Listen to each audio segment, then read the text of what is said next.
Bonjour tout le monde et bienvenue sur Money Tree, le podcast qui vous parle d'investissement et de finances personnelles au sens large et sans tabou.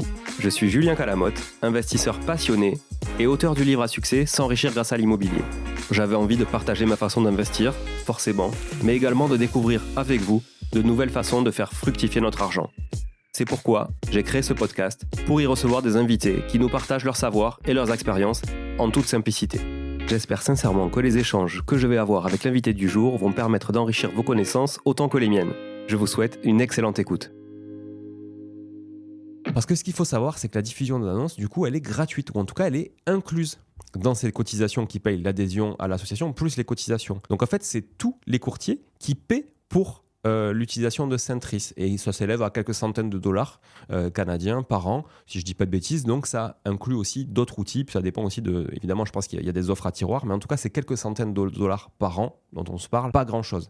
À titre de comparaison, Le Bon Coin facture autour de 90 € hors taxe la publication d'une annonce en one shot, une fois, sans rien, sans option de remise à la une des annonces, de remontée des annonces, de mise en avant, etc. Donc imaginez, d'ailleurs il y a quelques années, c'était 45 €. Imaginez comment les tarifs ont doublé en quelques années pour des agences immobilières qui n'ont pas doublé leur commission, très clairement. Et même d'ailleurs, le sens de l'histoire de la transaction immobilière, c'est plutôt de baisser le prix des honoraires d'agence. Chez Artae, par exemple, en toute transparence, on paie 8 460 € par an pour 15 annonces sur Le Bon Coin. Puis après, on ajoute les abonnements à Se Loger, Bien Ici, d'autres plateformes, etc. Belle Demeure, si on veut être sur des biens d'exception, etc., etc. Ça se compte en dizaines de milliers d'euros pour des agences de taille moyenne qui diffusent sur de multiples plateformes. Dizaines de milliers d'euros par an pour diffuser sur plusieurs plateformes. C'est incroyable.